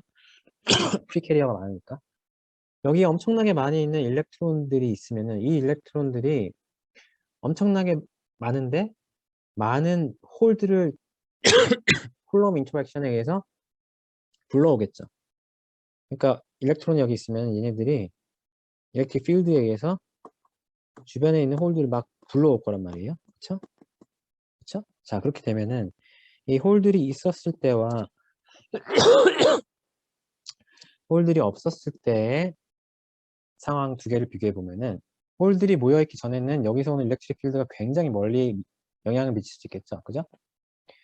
근데 홀들이 모여와서 둘러싸기 시작하면은 여기서 나온 일렉트릭 필드가 여기서 이제 터미네이트 되는 거니까 홀들이 모여있는 거 바깥으로 가면은 일렉트릭 필드에 영향이 없고 요 바깥에서는 여기에 일렉트론이 있는지 없는지 모르는 상황이 되는 거예요. 그죠? 이게 결국에는 스크리닝에 의한 효과인데 이러한 스크리닝 때문에 어떠한 차지가 있으면은 그 차지의 영향을 없앨 때까지 필요한 랭스. 그러니까 요 그림에서는 요게 스크리닝 랭스가 되겠죠. 그죠? 그러니까 스크리닝 랭스가 짧다는 얘기는 뭐냐면은 여기에는 프리캐리어가 미치는 그 범위가 굉장히 작다는 얘기예요. 스크리닝이 너무 잘 돼서. 반대로 이 스크리닝 랭스가 길다는 얘기는 뭐냐면은 스크리닝이 잘 안 돼서 여기서 미치는 일렉트릭 필드가 굉장히 많이 멀리까지 영향을 미칠 수 있다는 얘기예요. 자, 그래서 그게 이제 여기 이제 나와 있는 거고. 그래서 이제 요 그림을 잘 보면은 어, 어, 우리가 여기 요만큼의 포텐셜 조합이 있고 아까 그렸던 거 이렇게 해서 이렇게 해서 이렇게 해서 이런 그림을 그렸었죠. 그죠? 그래서 여기에 포텐셜 조합하고 메탈 양단의 포텐셜 조합의 합이 이 전체 페로일렉트릭에 떨어진 포텐셜 드랍과 같아야겠죠. 이 두 개의 합이. 그죠? 처음 시작이 이걸로 시작했으니까 얘가 이렇게 떨어지면서 얘를 땡기고 얘가 이렇게 올라가면서 얘를 또 땡긴다면은 요만큼의 합과 요만큼의 합이 요 전체랑 똑같아야겠죠. 그죠? 그쵸? 그거에서 출발해서 potential drop in ferroelectric 요 어마운트인데 요 어마운트는 요거 더하기 요거예요. 그게 뭐냐면은 그거가 결국에는 파이 포텐셜 메탈 쪽의 포텐셜 0하고 D에서 그러니까 여기가 0이고 여기가 이제 D인데 여기랑 여기의 차이인 거죠. 그죠? 그게 이건데 이게 페로일렉트릭의 포텐셜 드랍이다. 근데 페로일렉트릭의 포텐셜 드랍은 어떻게 하냐면 여기 안에 일렉트릭 필드 곱하기 여기에 두께가 D니까 D 한 다음에 엡실론으로 나눠주면 엡실론으로 나눠주면 되겠죠. 그죠? 그러니까 이거 아니다. 일렉트릭 필드 곱하기 D인데 charge로 표현하면 Q 가우스의 법칙에 따라서 엡실론 D가 되겠죠. 그죠? 그럼 여기에 일렉트릭 필드는 무엇일까를 생각해 보면은 자 보세요. 여기에 시그마 P가 있고 마이너스 시그마 P가 있어요. 그러면 일렉트릭 필드는 이렇게 가해지겠죠. 그죠? 그런데 중요한 건 뭐냐면은 여기에 여기에 그 스크리닝 차지가 있어요. 그러니까 예를 들면은 뭐 폴라라이제이션에 의해서 여기에 플러스 5만큼의 차지가 있고 이쪽에 마이너스 5만큼의 차지가 있다고 해봐요. 그러면은 가정을 뭐 마이너스 2만큼 메탈의 차지가 보이고 플러스 2만큼 이쪽 메탈의 차지가 있다고 해봐요. 그러면은 5 중에서 2만큼은 스크리닝이 된 거죠. 그렇기 때문에 남아있는 건 플러스 3만큼 여기 남아있는 거잖아요. 그죠? 여기 마이너스 3인 거. 그죠? 그렇기 때문에 여기 안에 있는 일렉트릭 필드는 뭐냐면은 폴라라이제이션 P 이게 시그마 P인 거죠. P에서 스크리닝 차지 시그마 S를 뺀 거를 페로일렉트릭의 다이렉트릭 컨스탄트로 나눠주면 이게 일렉트릭 필드가 되겠죠. 이게 일렉트릭 필드고 거기에다가 디스턴스 D를 곱하면은 V가 되겠죠. 그죠? 그쵸? 그래서 이제 요 두 식을 가지고 계산해 보면은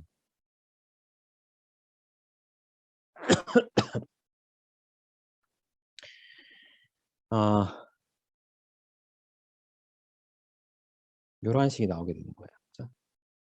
그러면 시그마 D, 시그마 S 스크리닝 차지는 D 페로일렉트릭의 티크니스 곱하기 폴라라이제이션 그다음 밑에 이렇게.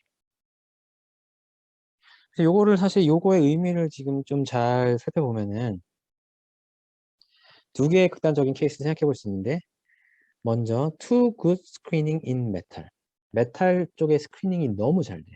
그게 뭐냐면은 이 시그마 S가 너무 크게 시그마 S가 그냥 굉장히 클 수 있다. 그러니까 스크리닝 랭스 델타가 엄청 작아요. 그러니까 아까 앞에 얘기했던 것처럼 스크린이 굉장히 잘 된다는 얘기는 프리캐리어를 둘러쌀 때 굉장히 많이 둘러싸가지고 그 프리캐리어에 영향이 미치는 범위가 굉장히 짧다는 얘기죠. 그 델타가 굉장히 짧다. 그럴 경우 보면은 이제 델타가 D보다 굉장히 작은데 이 식에서 이게 델타죠. 그죠? 델타가 D보다 굉장히 작다. 그러면은 요 두 개를 비교했을 때 요거를 무시할 수 있겠죠? 그죠? 그죠? 그러면은 이게 dp d가 되면서 이게 p가 되겠죠. 그죠? 결과적으로 시그마 s랑 시그마 p랑 같아져 버리는. 이게 뭐냐면 시그마 s랑 시그마 p랑 같아져 버리는. 폴라라이제이션이 100% 스크리닝이 돼 버리는 거죠. 그죠? 100% 스크리닝이 되면 어떻게 될 것 같아요? 100% 스크리닝이 되면은 요 안에 일렉트릭 필드가 없죠. 페로일렉트릭 안에 에너지 밴드가 그냥 플랫하게 있겠죠. 아까는 막 이런 식으로만 있었죠. 이게 불완전한 스크리닝 때문에 일렉트릭 필드가 존재하고 그렇기 때문에 이제 뭐 이렇게 되고 뭐 아니면 거꾸로 이렇게 되고 하는 거거든요. 불완전한 스크리닝 때문에. 근데 반면에 완벽하게 스크리닝이 된다. 메탈 쪽에서 스크리닝을 완벽하게 폴라라이제이션 차지를 완벽하게 스크리닝 했다고 하면은 음, 여기 차지랑 캔슬 아웃 되고 여기 차지랑 캔슬 아웃 돼서 요 안에 일렉트릭 필드가 없죠. 그죠? No depolarization electric field가 없고 no potential drop. 여기가 그냥 플랫하다. 그죠? 자, 그리고 another extreme인데 if two thin ferroelectric이 너무나 얇다. 이게 굉장히 얇다고 치면은 그러면 이제 D가 굉장히 작으니까 D가 굉장히 작으니까 아이고 우리가 이제 이걸 무시할 수 있겠죠?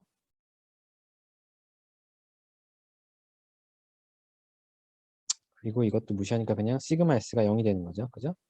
그게 뭐냐면 스크리닝 아예 안 되는 거죠. 스크리닝. 그래서 디폴라라이제 여기 안에 일렉트릭 필드는 그냥 P 오버 엡실론 F가 되는 거고. 그죠?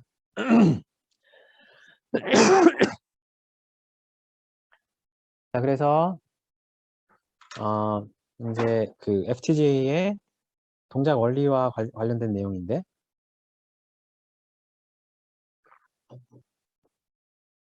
Different screening lengths and TER modulation. 스크리닝 랭스가 그 왼쪽 메탈 1과 오른쪽 메탈 1이 다르다면은 그러면 폴라라이제이션에 따라서 이 포텐셜 프로파일이 에이시메트릭하게 돼요. 그러니까 보면은 요 예제는 보면은 여기는 포텐셜 밴드 밴딩 굉장히 짧고 여기는 밴드 밴딩 굉장히 길죠.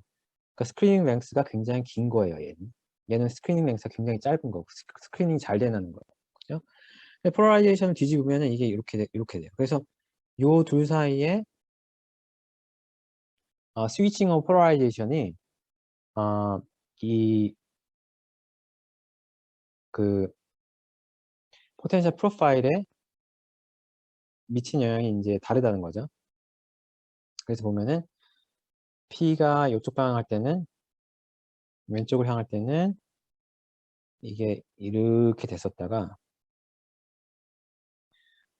이게 뒤집히면은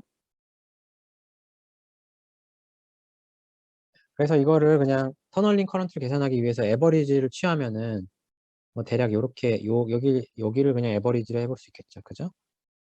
녹색은 여기. 보면은 요 양단의 터널링 커런트를 계산할 때 포텐셜 배리어가 얘가 녹색이 보라색보다 높죠? 그 얘기 뭐냐면 얘가 TER, 레지스턴스 값이 높다. 그래서 폴라라이제이션 뒤집히면서 레지스턴스 값, TER 값이 차이가 나면서 이걸 가지고 우리가 0, 1을 구분할 수가 있겠구나. 이렇게 되는 거예요. 오케이? 자, 그래서 기본적으로 이제 MFM 스트럭처에서 우리가 FTGA 동작을 논했고, 우리가 MFM에서 메탈 1과 메탈 2를 다르게 가져가서 에이시메트릭한 구조를 만들면은 TER이 달라지면서 이거를 메모리로 쓸 수가 있다. 이렇게 되는 거죠. 그 다음으로 우리가 얘기할 건 뭐냐면은 메탈 페로일렉트릭 세마이컨덕터 구조예요. 그러니까 메탈 페로일렉트릭 메탈 구조와 메탈 페로일렉트릭 세미컨덕터의 차이점 뭐냐면은 메탈은 기본적으로 우리가 스크린 렌스가 다른 거는 뭐 메탈 1, 2를 다르게 가져가면서 만들 수 있지만 기본적으로 메탈이기 때문에 스크리닝 렌스가 일단 짧아요. 그렇죠? 그 얘기 뭐냐면 포텐셜이 이렇게 밴딩이 있을 때 포텐셜 프로파일에 이렇게 변화가 있는데 이 변화되는 그 폭이 굉장히 짧다는 얘기예요. 그래서 이 포텐셜 변화하는 폭을 어떻게 굉장히 크게 늘려주면은 그게 결국에는 TER 차이를 극대화할 수 있거든요. 그렇기 위해서 도입된 게 이제 그 세미컨덕터 한쪽을 메탈로 안 두고 N타입 도핑된 세미컨덕터를 두는 거예요. 그래서 보면은 여기가 메탈이고 이제 여기가 N타입 도 세미컨덕터인데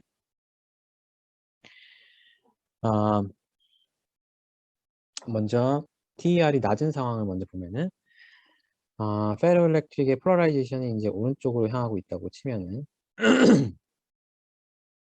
스크리닝 이 폴라라이제이션 P가 메탈 안에 요만큼의 P를 만들고 요만큼의 P를 만들 텐데 얘가 시그마 A만큼 폴라라이제이션을 유도한다고 가정을 해보죠. 그러면은 페로일렉트릭 안에 일렉트릭 필드는 P에서 스크리닝 차지 시그마 A를 뺀 거를 이제 엡실론으로 나눠준 게 일렉트릭 필드가 되겠고 여기에 플러스 차지는 세미컨덕터의 네거티브 차지를 가져오니까 근데 N타입이죠. 그죠? N타입인데 N타입이라서 밴드 밴딩이 굉장히 적어요. 그죠? 그래서 이거를 계산하기 위해서 뭐 일렉트릭 필드를 계산해 보면 일렉트릭 필드는 charge over epsilon이니까 가우스 법칙 따라서 이게 되고 그래서 이제 포텐셜 드롭을 우리가 계산할 텐데 페로일렉트릭 안에서의 포텐셜 드롭은 우리가 앞에 계산했던 그냥 그거 가지고 계산하면 되고 세미컨덕터의 포텐셜 드롭은 요 두께를 이제 델타 굉장히 짧은 델타라고 했을 때 이 여기가 이제 여기가 D인데 D 플러스 델타만큼의 이제 차지가 모여 있는데 그 사이의 차이는 어떻게 계산하냐면은 이 일렉트릭 필드 곱하기 델타가 되겠죠. 그죠? 이 일렉트릭 필드가 여기가 되고 이게 두께가 델타니까 그죠? 이렇게 되겠죠? 그리고 기본적으로 얘네 둘의 포텐셜 드롭은 같아야 되니까 그죠? 얘네 둘을 갖다가 놓으면은 이러한 식이 나오게 되겠죠. 그죠? 그죠? 그래서 정리를 해보면은 시그마 A는 뭐 이러한 꼴로 나오게 되고 그죠? 이게 이제 폴라라이제이션이 오른쪽으로 향했을 때고 반대로 이제 폴라라이제이션이 뒤집혔을 때가 이제 중요한데 뒤집혔으면 어떻게 되냐 이쪽 사이드에 폴라라이제이션 P가 있고 이쪽 사이드에 이제는 네거티브 차지 P가 있겠죠. 페로리틱 안에 얘가 이제 여기 세미컨덕터 안에 플러스 차지를 가져오고 싶어 하겠죠. 그죠? 그 얘기 뭐냐면은 이게 N타입 도핑 되는데 이거 밴드 밴딩 이렇게 올려야 된다는 얘기예요. 그죠? 그쵸? 앞에 같은 경우는 밴드 밴딩이 N타입이었으니까 굉장히 조금 이렇게 있는데 상대적으로 뒤에는 어마무시하게 올라가죠. 그죠? 그래서 이 밴드 밴딩도 우리가 이제 계산해 볼 수 있는데 앞에랑 똑같은 그 프로시저를 따르면은 페로일렉트릭 안에 있는 일렉트릭 필드는 P에서 스크리닝 된 거 빼서 엡실론을 나눠주면 요 안에 일렉트릭 필드가 나오고 요 안에 이건 폴라라이제이션이고 요 안에 일렉트릭 필드가 나오고 여기에서의 그 세미컨덕터의 일렉트릭 필드는 우리가 그 보스 캡에서 했던 것처럼 컨스턴트 도핑이 있으면 그냥 일렉트릭 필드가 이렇게 되겠죠. 이렇게 우리 그 모스 캡에서 했던 것처럼 WD가 이제 디플리션 위스가 되고 그래서 요 두 식을 가지고 아니다 요 두 식을 우리가 구했고 이제 포텐셜 드롭을 이제 각각 계산해 보면은 페로일렉트릭 안에서의 포텐셜 드롭은 이렇게 되고 요 일렉트릭 필드 곱하기 D가 되고 반도체 안에서의 포텐셜 드롭은 그냥 이거를 갖다가 인테그레이션 한 번 더 해주면 되죠. 그러면 이러한 꼴이 되고 그죠? 이것도 이제 우리 모스캡에서 얘기했던 그거랑 굉장히 유사하죠. 그죠? 이게 결국에는 두 개 같아야 된다. 고치면 이렇게 되는 거. 그죠? 그래서 보면은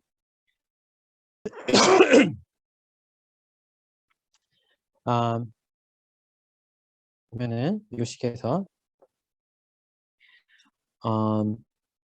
WBD가 이 디플리션 되는 영역이 커지면 커질수록 세미컨덕터에서의 포텐셜 드롭은 커진다.